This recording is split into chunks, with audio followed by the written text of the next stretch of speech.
afternoon, everybody. Thank you so much for attending this educational program. My name is Terry Campbell. The topic that we're going to cover today is emergency vaginal delivery.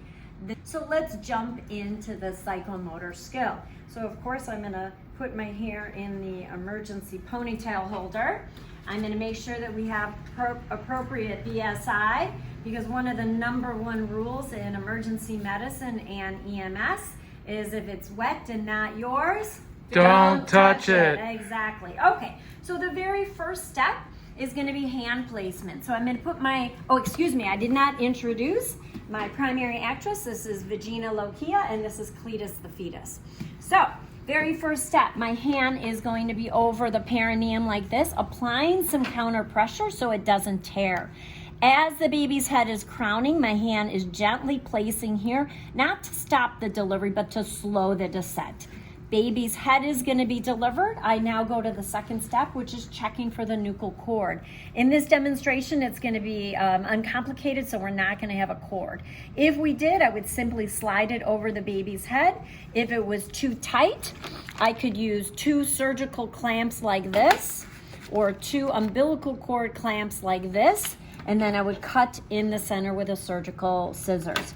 Now, when the baby's head is out, the head is the widest diameter for most neonates, but in this plane and in this position, the baby's shoulders are actually too wide to fit through the pelvic bones.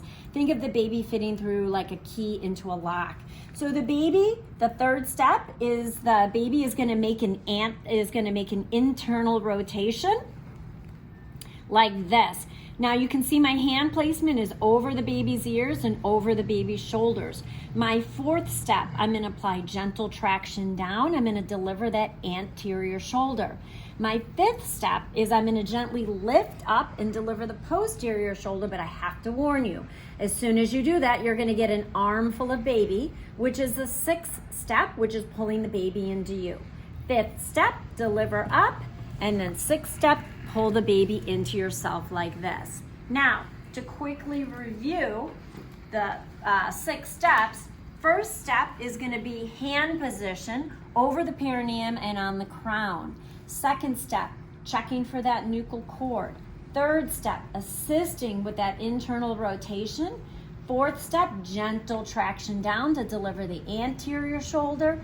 Fifth step, gentle pressure up to deliver the posterior shoulder. Sixth step, pulling the baby into you. Now, are there any questions?